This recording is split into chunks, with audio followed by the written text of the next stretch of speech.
Si usted hoy le preguntara al Señor, Señor, ¿cuál es uno de los más grandes anhelos que tú tienes para mi vida? El Señor tendría que responder, mi deseo es que tu vida sea una vida llena de fruto y que tu fruto permanezca. Jesús, poco antes de morir, cuando se reunió con sus discípulos, poco antes de entrar a la pasión de Cristo, en Juan 15:8, hizo una declaración muy importante para los discípulos y les dijo, en esto es glorificado mi Padre, en que llevéis mucho fruto y seáis así mis discípulos.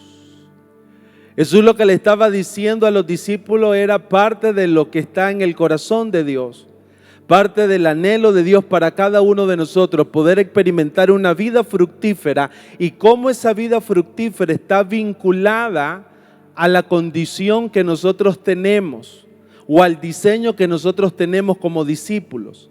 El Padre, cuando nosotros los miramos, podemos ver al Padre regocijándose en la vida de cada uno de nosotros para que llevemos mucho fruto.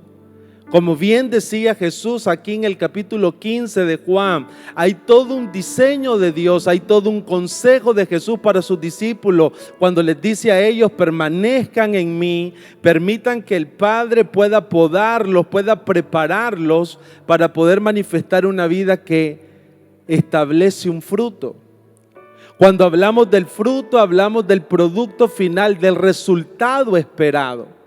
Cuando hablamos del fruto de vida que todos nosotros necesitamos desarrollar, es lo que Dios espera en la vida de cada uno de nosotros. Alguien fructífero, alguien que se convierte en una persona fértil, útil, próspera, preparada para manifestar la bendición de Dios, pero también preparada para desarrollar una vida muy provechosa. Yo creo que si comenzáramos a preguntarnos cada uno de nosotros, ¿cuál es tu expectativa una noche como hoy? Yo creo que el 100% tendríamos que decir, pastor, yo quisiera tener una vida fructífera, porque la vida fructífera es parte de lo que el Señor ha preparado en mi vida. Cuando usted y yo como personas, como creyentes, manifestamos frutos en nuestra vida, eso va a revelar algo. Diga conmigo, va a revelar algo. Y ese algo es la sanidad de tu vida espiritual. Eso que Dios va a revelar a través de cada fruto va a ser verdaderamente cómo nuestra vida espiritual está creciendo, está evolucionando, se está renovando, se está edificando hasta alcanzar el estándar que lo marca nuestro Señor Jesucristo. Por eso es que Jesús en Marcos capítulo 11, cuando llegó y vio la higuera, cuya apariencia, dice que en Marcos 11:12, la higuera estaba llena de hojas, y cuando una higuera en los tiempos de Jesús en Jerusalén se llenaba de hoja, era porque ya era muy cercano el tiempo de manifestar los higos o manifestar los frutos. Cuando Jesús se acerca a la higuera y ve que no tiene fruto, hay un descontento en su corazón, porque la expectativa que él tenía de la higuera es que ésta pudiera dar mucho fruto. No que aparentara ser una planta de fruto, sino que dentro de sí misma ella pudiera manifestar fruto.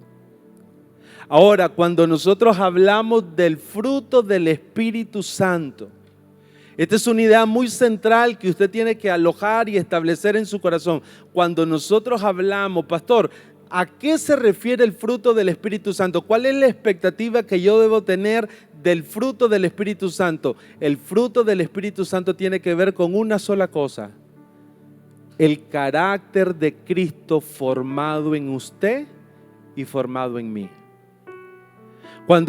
Cuando nosotros escuchamos amor, gozo, paz, mansedumbre, benignidad, bondad, fe, templanza, cada una de las manifestaciones del fruto del Espíritu Santo, nosotros tendríamos que decir, son los rasgos del carácter de Cristo que Dios anhela que nosotros podamos vivir que nosotros podamos desarrollar.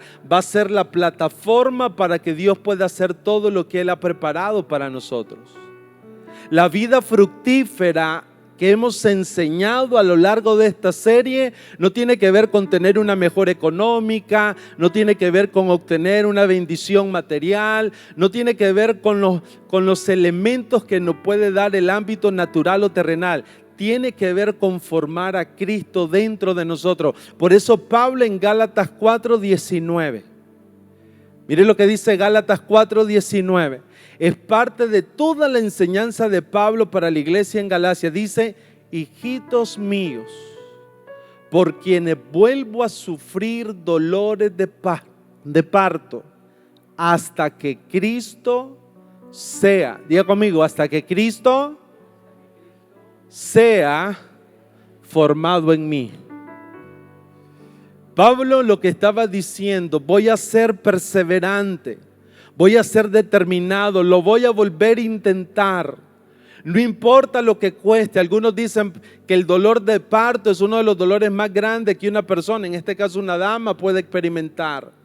Pero Pablo estaba diciendo, era tan grande el amor por la iglesia y era tan grande el entendimiento de Pablo acerca de lo que era mejor para la iglesia, que estaba dispuesto a sufrir, a volver a intentarlo. Una de las cosas que nosotros necesitamos aprender una noche como hoy es esta: usted y yo necesitamos perseverar en una vida del Espíritu hasta que Cristo sea formado en nosotros. La vida del Espíritu y el fruto del Espíritu no va a proceder de nosotros mismos. Si alguien dijera hoy: pastor, yo quiero la vida del Espíritu, ¿qué tengo que hacer? Hay algunas cosas que debemos y podemos hacer, pero la vida del Espíritu procede en esencia del Espíritu Santo.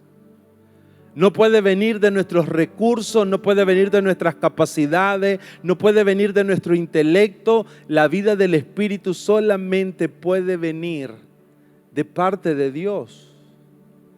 Por eso el apóstol Pedro en 2 de Pedro capítulo 1, versículo 3 al 10 dice: como todas las cosas que pertenecen a la vida y a la piedad nos han sido dadas por su divino poder, mediante el conocimiento de aquel que nos llamó por su gloria y excelencia, por medio de las cuales nos ha dado preciosas y grandísimas promesas.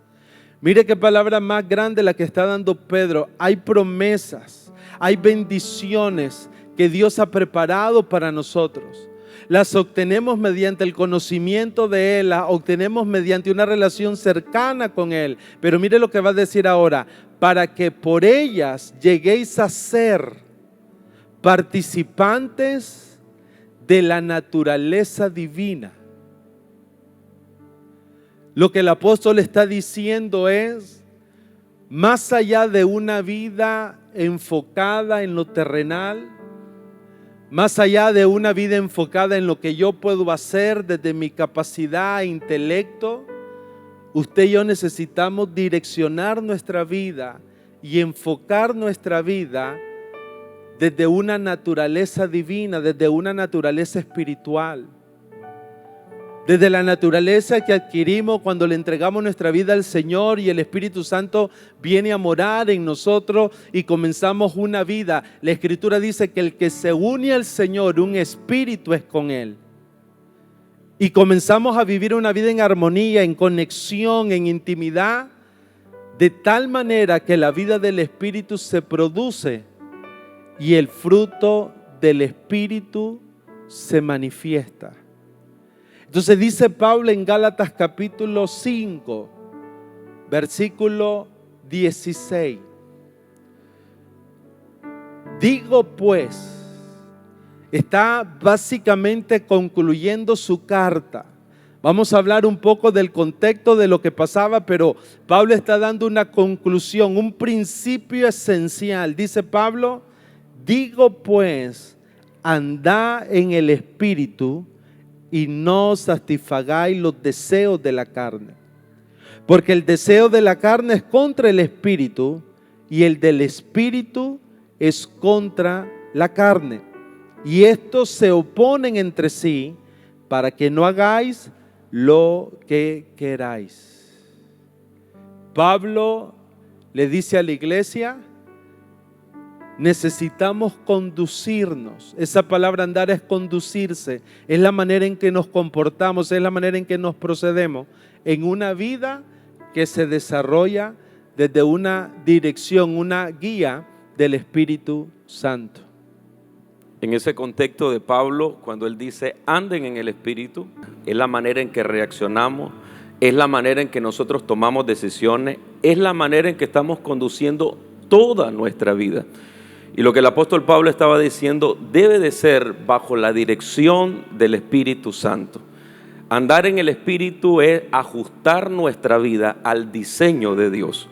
No es ir improvisando y tomando decisiones o tomando caminos conforme las circunstancias aparezcan en nuestra vida o conforme nosotros vamos creciendo. Es tener el entendimiento de que hay un diseño de Dios, primeramente para nosotros, pero también para las áreas importantes, para nuestra familia, para nuestro hogar, para nuestro matrimonio, para las relaciones con otras personas, para nuestra relación con Dios. Y que cuando nosotros andamos en el Espíritu, le estamos permitiendo al Espíritu Santo que nos ayude, que nos dirija, que si es necesario haya un gobierno de Él dentro de nosotros para que nosotros procedamos de esta manera. Andar en el Espíritu también es permanecer en comunión con el Espíritu Santo. Es tener esa cercanía con Él de tal manera que al momento de nosotros tomar decisiones la vamos a consultar primero con el Espíritu Santo. Que al momento que nosotros vamos a tomar decisiones que determinen un curso de acción, el Espíritu Santo es el que nos va a guiar. Es estar atento y velando a lo que Dios quiere hablarnos y enseñarnos. Porque el Espíritu Santo en todo momento está hablando a nuestras vidas. Habla a nuestro espíritu a través de la intuición, habla a nuestro espíritu a través de la comunión, habla a nuestro espíritu a través de nuestra conciencia. El Espíritu Santo siempre está hablando y dirigiendo, y eso es lo que el apóstol Pablo está diciendo. Para poder generar en ustedes el fruto que el Espíritu Santo quiere desarrollar, primeramente debemos de aprender a andar en el Espíritu, permitir que Él gobierne. Y en Romanos capítulo 8 también el apóstol Pablo hace una referencia de lo que es andar en el Espíritu. Romanos 8:1 dice que ninguna condenación hay para los que están en Cristo, los que no andan conforme a la carne, sino que andan conforme al Espíritu. Y en todo ese pasaje de Romanos 8 hay instrucciones precisas que el apóstol Pablo nos da. En el versículo 4 dice, no andemos conforme a la carne, sino que debemos de aprender a andar conforme al Espíritu.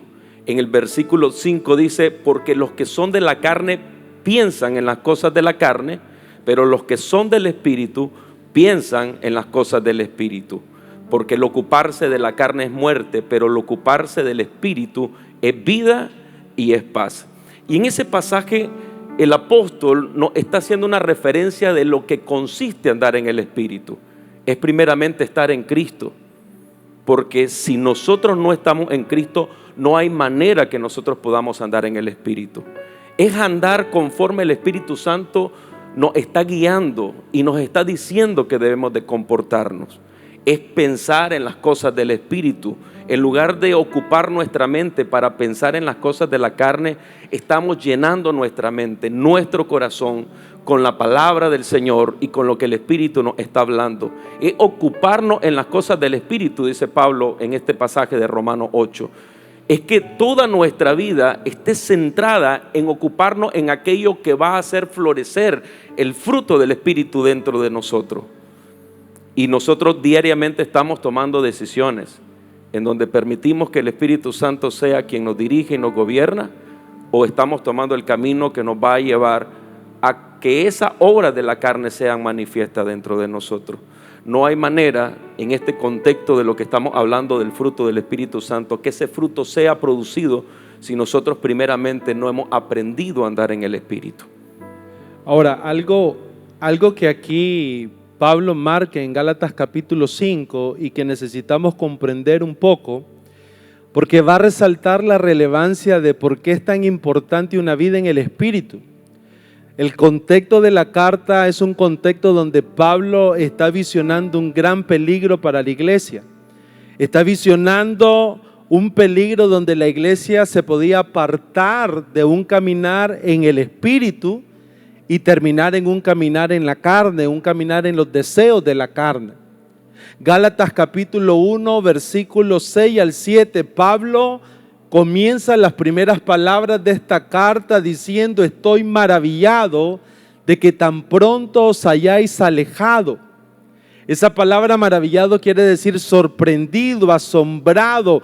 Pablo estaba estupefacto de ver cómo la iglesia que él había fundado tiempo después se estaba alejando de la fe en Cristo y de lo que Pablo había establecido como las primeras enseñanzas que comenzaron a edificar esta iglesia. Cuando Pablo utiliza la palabra alejar, lo que Pablo está diciendo y expresando es una preocupación, y es algo que mientras hablábamos acerca del mensaje reflexionábamos un poco, porque esto está hablando de lo que nos va a garantizar terminar bien la carrera. La vida del Espíritu es lo único que nos puede sostener en tiempos tan adversos, en tiempos tan complejos, de que nosotros podamos terminar la carrera haciendo la perfecta voluntad de Dios. Pablo decía: ustedes se están alejando, están abandonando su fidelidad a Dios, están renunciando a su caminar con Dios. Pablo lo que estaba diciendo era: tengo una preocupación de que tan pronto, habiendo comenzado en el Espíritu, terminemos en la carne. Y Pablo dice aquí mismo en el capítulo 1, versículos 6 y 7, ¿quién os perturba y quién pervierte el evangelio de Cristo? Y esas dos palabras, perturbar y pervertir, tienen que ver con cambiar nuestra esencia. Cuando nosotros dejamos la vida del Espíritu, una de las cosas o de los riesgos que corremos es que a través de todo lo que está pasando a nuestro alrededor, toda enseñanza falsa, todas las circunstancias que se están moviendo a nuestro alrededor, puedan cambiar nuestra esencia o puedan alterar nuestro caminar de fe. Pero aquí es donde está algo muy importante. Si mi vida de fe colapsa, colapsa todo lo demás. No hay un buen matrimonio sin una vida de fe. No hay un buen futuro para nuestros hijos si nuestra vida de fe no está sólida, no está estable. No podemos esperar o tener una esperanza por tiempos mejores, porque como decía una gran amiga de mi esposo y mío, esta persona decía esto: todo se basa, todo se sostiene, todo tiene un trasfondo espiritual. Pablo lo que estaba diciendo era esto: si ustedes cambian su esencia, si ustedes cambian su proceder, su caminar, hay un peligro. Y el peligro es que lo que Dios comenzó en ustedes no se pueda cumplir. Por eso Gálatas capítulo 5, versículo 7 dice: vosotros corríais bien. ¿Cuántos de nosotros podemos recordar personas o cuántas en nuestra propia vida pudiéramos reflexionar y decir aquellos momentos de nuestra vida donde corríamos bien, pero alguna situación, alguna circunstancia entró? Y dice Pablo, Gálatas 5:7, ¿quién os estorbó para no obedecer la verdad? ¿Quién os estorbó para dejar una vida guiada por el Espíritu? Cuando hablamos de andar en el Espíritu, es una acción muy consciente, donde cada uno de nosotros, de una forma muy consciente, nos debemos de ocupar de un estilo de vida que agrade al Espíritu Santo. Un estilo de vida que nos enfoque a la santidad. Un estilo de vida que sea agradable a Dios. Y por esa razón, en la medida que nosotros nos santificamos, es decir, nos apartamos de todo aquello que no agrada a Dios, nosotros nos estamos protegiendo de corrientes que si bien es cierto pudimos haber empezado en el Espíritu, como dice en Gálatas 3, hay un señalamiento donde habiendo empezado en el Espíritu van a terminar en la carne.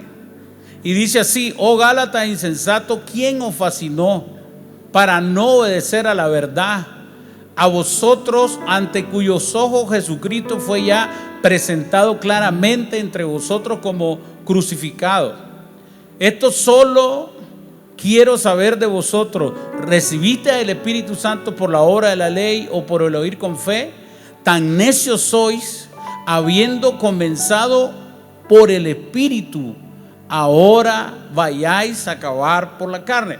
Y es precisamente ¿por qué?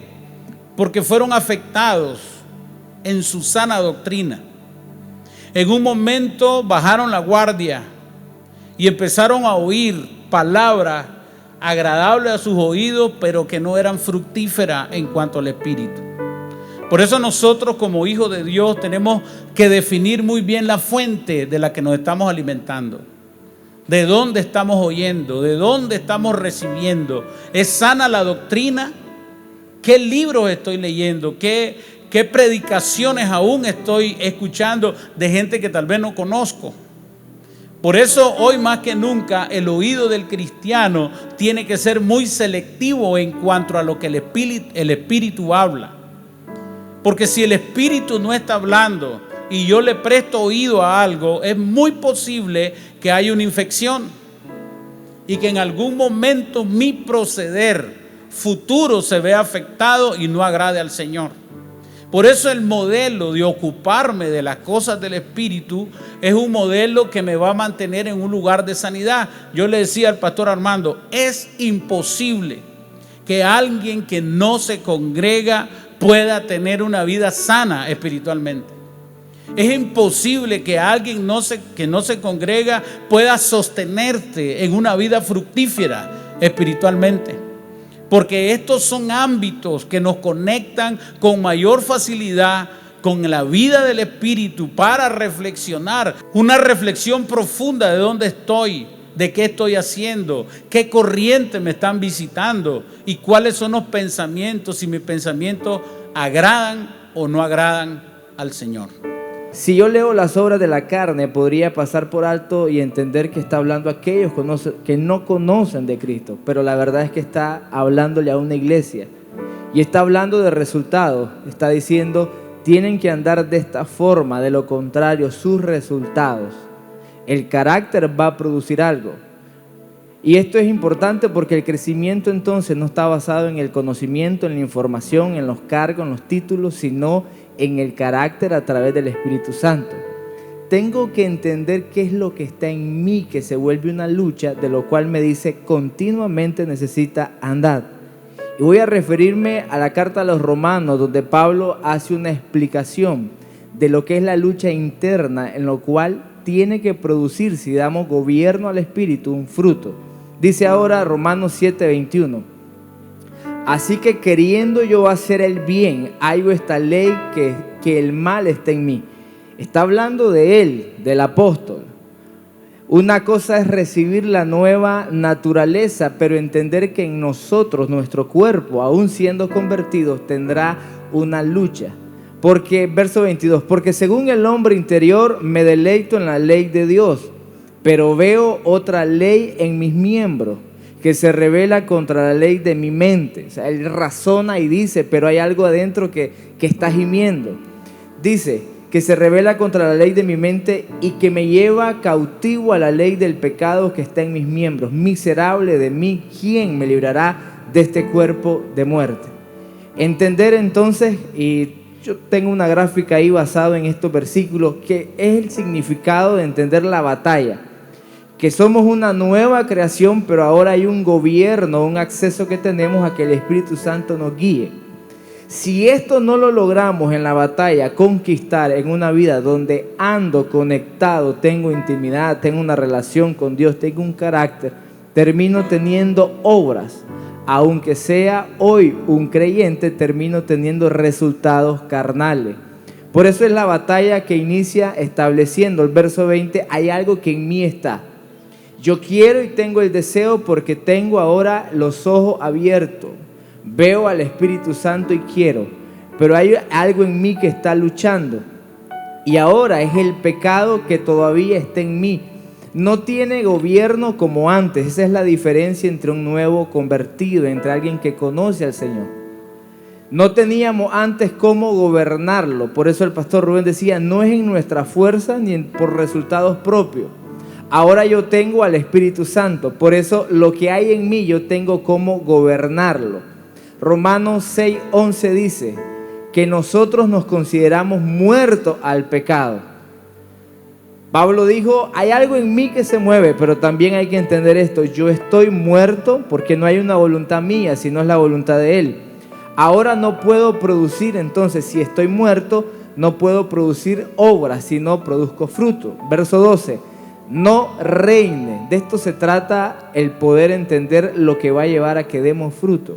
El gobierno total al Espíritu Santo. Dice, no reine pues el pecado en nuestro cuerpo mortal, de modo que lo obedezcáis en sus concupiscencias. Santiago 1:14 habla de esto, sino que cada uno de nosotros, siempre naturaleza humana, cuando de su propia concupiscencia es atraído y seducido. Lo que está diciendo es, en nosotros hay un deseo, un anhelo, una pasión, pero tengo una forma de gobernarlo. Aquí el punto medular, porque lo que viene después del gobierno son los resultados. O son obras que producen muerte, que producen malestar, familias destruidas, idolatría y toda la serie de cosas que Gálatas menciona. O lo logro dominar, porque es la puerta que se abre a través de la tentación, dificultad, prueba o la incitación que tengo. Génesis 4:7 dice, cuando le habla a Caín, que el pecado está a la puerta, al acecho y ansioso por controlarnos, tener un gobierno. Pero dice, yo debo dominarlo. Ahora bien, por eso leímos Romanos 6, a través del Espíritu hoy yo estoy muerto a la carne, porque le cedí el gobierno. Pero es entender entonces que la vida se vuelve el entendimiento diario, que al levantarnos hay deseos y hay cosas que mientras vayamos caminando tocarán la puerta y querrán o van a querer ser la prueba o posiblemente la tentación para que nuestra vida termine en una obra de la carne. Eso es lo importante de entender, cómo es que esto se genera en la lucha que va a producir resultados. Yo creo que todos queremos crecer, pero el crecimiento, y termino con esto, no está basado en los años que tengamos, en el conocimiento que tengamos, sino en los frutos, resultados de un carácter que tiene una relación con el Espíritu Santo. Es por eso que es importante mirar cómo el apóstol Pablo a través de la Escritura nos presenta las obras de la carne. Fíjense que las obras de la carne antepone al fruto del Espíritu. O sea, como queriendo decir, no puedes pasar al paso 2 si todavía no has pasado al paso 1, porque el paso 1 es morir a las obras de la carne.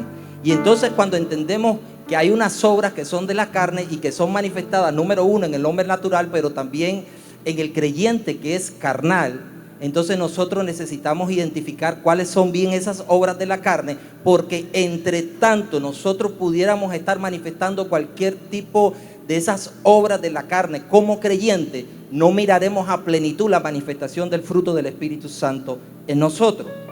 Y el apóstol Pablo, para ilustrarlo bien en la carta y para que podamos entender bien qué es el fruto del Espíritu Santo, pero también cuáles son aquellas cosas que se oponen, porque nunca pone las obras de la carne en asociación con el fruto del Espíritu Santo. No, nunca lo hace, sino que lo pone en contraposición. ¿Qué significa? Nunca mirarás el resultado de esto, sino termina completamente con esto.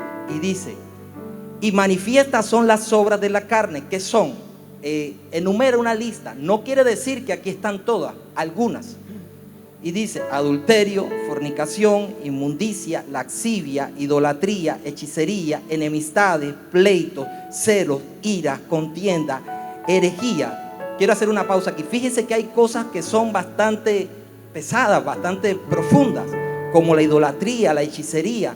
Uno dijera, hey, un cristiano que esté practicando hechicería o herejía, o que esté diciendo herejías o idolatría, pero sin embargo las menciona. Dice envidias, homicidios, borracheras, orgías y cosas semejantes. Por eso es que digo que la lista no se limita a todos estos ejemplos que pone, sino cosas semejantes que tengan que ver con la manifestación de obras de la carne, semejantes a esta, acerca de las cuales os amonesto, como ya os lo he dicho antes, que los que practican tales cosas no heredarán el reino de Dios. Entonces, nosotros, una de las cosas que necesitamos entender es que las obras de la carne tienen una consecuencia en lo natural, pero también tienen una consecuencia en lo espiritual.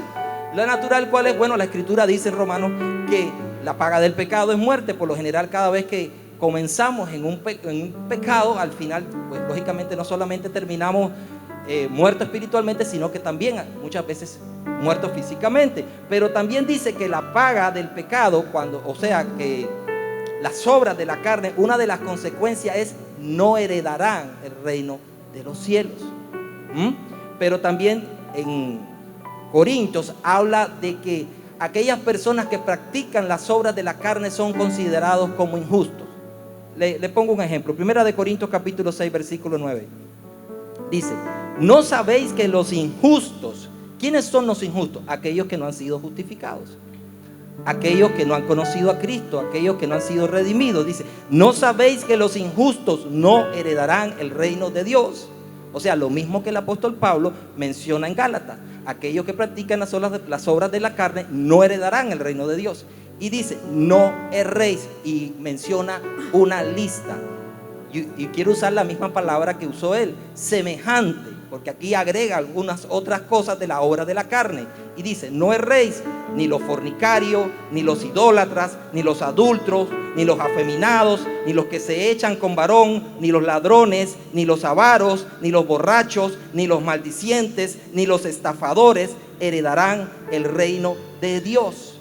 No erais, presta atención, está hablando en pasado, no erais algunos, no era esto algunos, o sea, en el pasado nosotros no practicábamos, no teníamos, no vivíamos en esta obra. O sea que el apóstol Pablo está dando por sentado que alguien que está en Cristo no debería tener ningún tipo de esta práctica. Entonces dice: no era esto de algunos en el pasado. Dice: mas ya habéis sido lavados y santificados, ya habéis sido justificados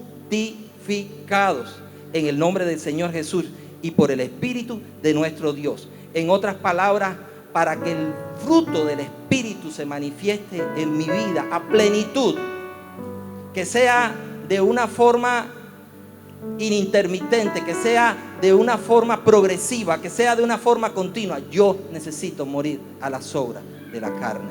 Y es por eso que posteriormente él pasa y pone la ilustración del fruto del Espíritu, donde es algo que va a comenzar un proceso. Para que el fruto llegue, para que el fruto pueda existir como tal, necesita pasar todo un proceso. ¿Qué necesito hacer yo para vivir la vida del Espíritu? El anhelo de todos y la conclusión a la cual podemos llegar hoy es: todos nosotros necesitamos andar, conducirnos, vivir una vida del Espíritu Santo. ¿Qué cosas muy puntuales yo necesito una noche como hoy en mi vida para poder ver manifieste este estilo de vida? Primero, lo que decía el pastor Armando y lo complementaba el pastor Jorge: yo necesito entender que hay una lucha entre en el anhelo del Espíritu. Jesús en una ocasión dijo: a la verdad el Espíritu está dispuesto, pero la carne es débil. Yo necesito entender que hay una lucha entre el Espíritu y en la carne. Cada uno de ellos quiere posicionarse en mi vida. Cada uno de ellos quiere tomar el control. El Espíritu Santo, dice Santiago, nos anhela celosamente. Pero también en nuestra naturaleza hay un deseo para fluir o querer hacer lo que son las obras de la carne. Entonces, ¿cómo libramos esta batalla? ¿Cuántos quieren ser victoriosos en esta batalla? Gálatas 6, 7 y 8 lo declara. Primero, no os engañéis. Uno puede engañar a muchas personas y eso es incorrecto. Cuando Pablo dice no os engañéis, está haciendo referencia a que cada uno de nosotros en nuestra vida no nos engañemos a nosotros mismos. ¿Qué significa engañarnos? Convencernos de que viviendo mal podemos sentirnos bien. Convencernos de que obrando en la carne vamos a experimentar el fruto del Espíritu. Engañarse es convencerse internamente de algo que no es correcto, sino que es falso. Es tener una perspectiva equivocada de la vida. Es tener una visión errada, borrosa de la vida. Es como cuando nosotros encontramos la definición de la palabra locura. Una de las definiciones de la palabra locura es querer vivir lo que no tenemos haciendo lo mismo. Entonces lo primero que dice Pablo es esto: no os engañéis, Dios no puede ser burlado. ¿Por qué? Porque todo lo que el hombre sembrare, todo lo que yo acciono a diario, toda la forma en que decido, cada decisión que yo tomo, todo lo que yo siembro tendrá una cosecha, tendrá un resultado, tendrá un fruto, porque el que siembra para su carne,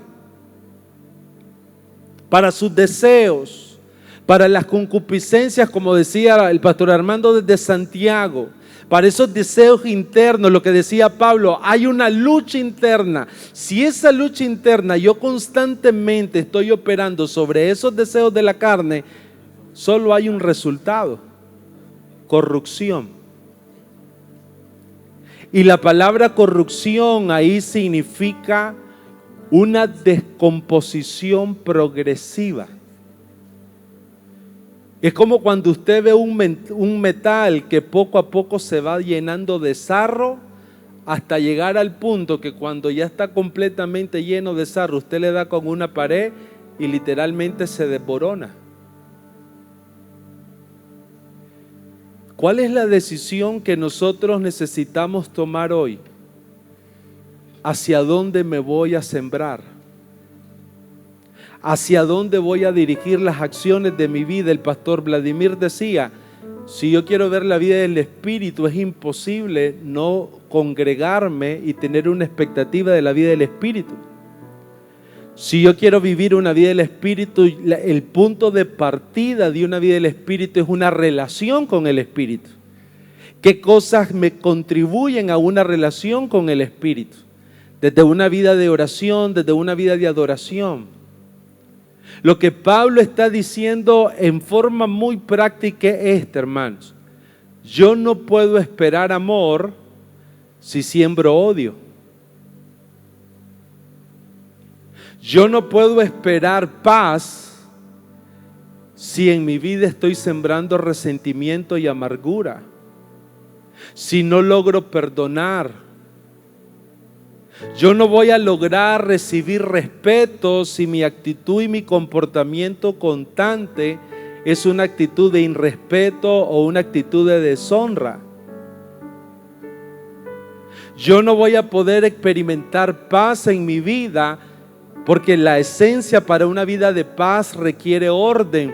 Pero si mi vida, en todos los aspectos de mi vida, estoy sembrando desorden, descontrol, nunca va a llegar la paz, porque la falta de paz es la ausencia de orden. Entonces lo que Pablo está diciendo es esto: si yo fluyo en una dimensión de mi carnalidad, mis frutos serán amargos. Y aquí quiero que podamos reflexionar todos e ir concluyendo. Porque los frutos amargos que yo coseche no solo me van a afectar a mí como Rubén, van a afectar a mis hijas, van a afectar mi familia, van a afectar mi matrimonio. Esta serie tiene una esencia muy importante: que todos nosotros podamos sembrar para el Espíritu, para cosechar de Él.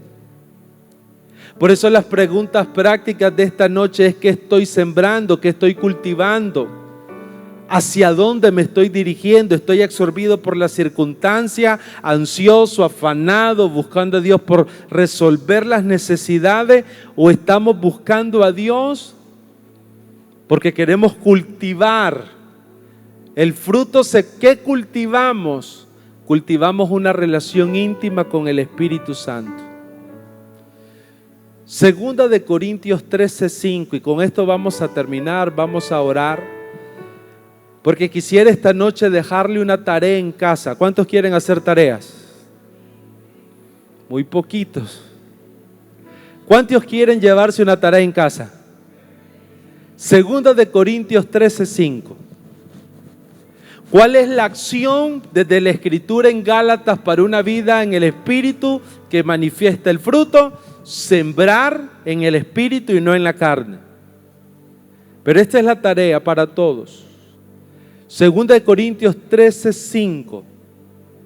Examinaos a vosotros mismos si estáis en la fe.